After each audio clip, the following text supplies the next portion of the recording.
ছিল ওখান থেকেই তোমার বোনের সাথে আলাপ। তাছাড়া ওসব তোমার বোন তো কয়েকদিনের জন্য আমাদের বাড়িতে এসেছে, ওকে কি দরজাতেই দাঁড় করিয়ে রাখবে নাকি? তৃষা সৌভিকের কথা শুনে একটু আশ্চর্য হয়, কারণ পলার আসল নাম পল্লবী তা পলার বাড়ির লোকেরা ছাড়া অন্য কেউ জানে না।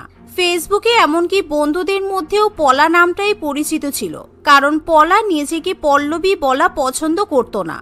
তাই সেই গোপন তথ্য সৌভিকের জানার কথা নয়, কিন্তু তৃষা সেসব নিয়ে মাথা ঘামায় না।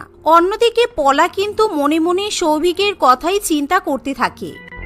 সৌভিক এখনো আমার দেওয়া গিফটগুলো রেখে দিয়েছে। সৌভিক হয়তো আমাকে বলতে পারেনি, আমি স্বপ্নেও ভাবিনি সৌভিকের সঙ্গে আমার দিদির বিয়ে হবে। সৌভিকের সাথে আমার ব্রেকআপ করাটা একদমই উচিত হয়নি। ওর মন ভেঙে আমি খুব বড় ভুল কাজ করেছি। পলা এদিক ওদিক সৌভিকের ঘর জুড়ে শুধুই নিজের স্মৃতি দেখতে পায়, যা দেখে পলার একদিক থেকে ভালো লাগলেও তার দিদির কথা ভেবে পলার একটু খারাপ লাগে। সৌভিক হয়তো এখনো আমাকে ভুলতে পারেনি, তাই আমার দেওয়া সমস্ত গিফট নিজের ঘরে সুন্দর করে সাজিয়ে রেখেছে। ইস, আমার খুব খারাপ লাগছে, কিন্তু এখন আর কিছু করার নেই। এখন সৌভিকের সঙ্গে আমার দিদির বিয়ে হয়ে গেছে, তাই সৌভিক এখন সম্পূর্ণ রকম ভাবে আমার জামাইবাবু।